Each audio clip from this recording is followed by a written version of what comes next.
Hello বন্ধুরা, তোমরা সবাই কেমন আছো? আশা করি সবাই ভালো আছো। আমিও ভালো আছি আলহামদুলিল্লাহ।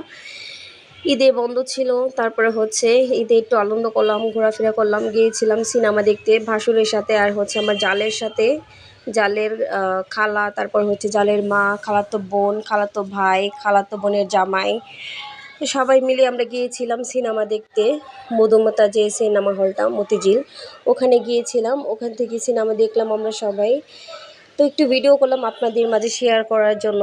এখানে অনেক মানুষ আর প্রচণ্ড গরম ছিল, কি আর বলবো, গরম তো আমি একদম সহ্য করতে পারি না, তোমরা জানো। তো দেখো, গরমে ঘেমে আমার অবস্থা একদম কাহিল হয়ে গিয়েছে। এমনি ঠান্ডা জ্বর, যখন জ্বর থাকে তখন তো একটু মানে গরমের আবহাওয়াটা বুঝি না, আর যখন জ্বর কমে যায় তখন গরম কি জিনিসটা একদম আমাকে অ্যাটাক করে। তো আর ছিল এসি নষ্ট ছিল, এসি নষ্ট ছিল, যার ফলে আর প্রচণ্ড কষ্ট হয়েছে। যদি এসি থাকতো তাহলেও এতটা কষ্ট হতো না। আর কি যে গরম, আর অনেক মানুষের ভিড়ে তো আরও বেশি গরম।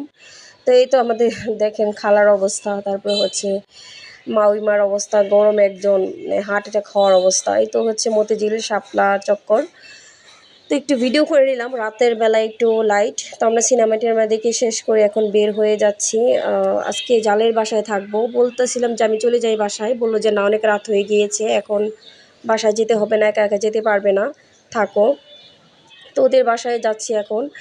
আর এই তো রেল স্টেশনে, সামনে যাওয়ার পথে রেল স্টেশন পরে কমলাপুর, ট্রেন যাচ্ছিল, আর আমরা সবাই দাঁড়িয়ে আসছিলাম আর কি অটোর ভিতরে।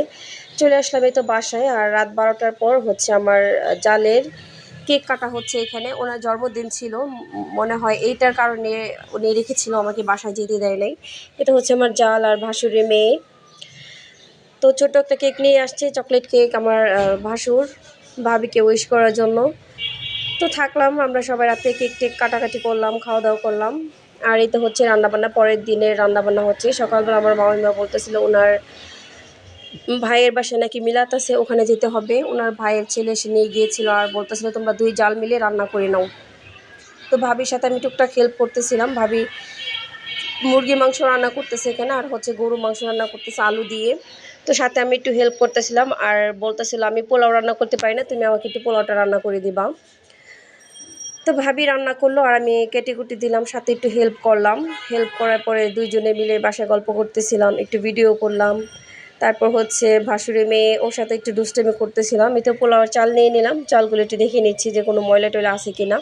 তো চালগুলো ধুয়ে এখন আমি পোলাও রান্না করব। পোলাওটা রান্না টান্না করে নিলাম, আর ভাবি তরকারি রান্না করেছে। মাশাল্লাহ, তরকারিটা মজাও হয়েছিল, আর কালারটা দেখতে মাশাল্লাহ অনেক সুন্দর হয়েছিল। তো এই তো গরু মাংসের তরকারি, সাথে লেবু শসা দিয়ে সালাদ। এখানে মুরগির মাংস রান্না করেছে সাদা করে, রোস্টের মতো করে একটু রান্না করেছে মুরগির মাংস। আর আমি রান্না করেছি এখানে পোলাও। মাশাল্লাহ, পোলাওটা রান্না করাটা অনেকটা সুন্দর হয়েছে, ঘি দিয়েছিলাম সাথে, ঝরঝরে হয়েছে অনেক। আমি তো ভয় পেয়েছিলাম যে এখানে রান্নাবান্না করতেছি, ভাবির ভাই আছে, তারপর তালই, ওনারা যদি আমার পোলাওটা যদি রান্না করা না সুন্দর হয়, ওনারা খেয়ে কী বলবে। ভয়ে ভয়ে রান্না করেছি, তারপরে মাশাআল্লাহ আলহামদুলিল্লাহ ওনারা বলেছে ভালো হয়েছে, আর আমার কাছেও ভালো হয়েছে। আর এই তো আমার বাসুর মুখ ফুলিয়ে আছে। সালাদ কেন কুচি করে কাটা হয় নাই, তার জন্য ভাইয়া একটু রাগ করে আছে। ভাবির সাথে কথা বলতেছিল যে তুমি সালাদ কেন কুচি কুচি করে নাই। আমি বলেছিলাম ভাবিকে যে সালাদটা কুচি করি, বললো যে না, এমনি চাকচাক করে নেই, অন্য কিছু ছিল না। আর এই তো গোসল করে আমরা খাওয়া দাওয়া করতে বসে পড়লাম সবাই মিলে একসাথে। ভিডিওটা কেমন হয়েছে সবাই লাইক কমেন্ট শেয়ার করে পাশে থাকবেন, জানাবেন।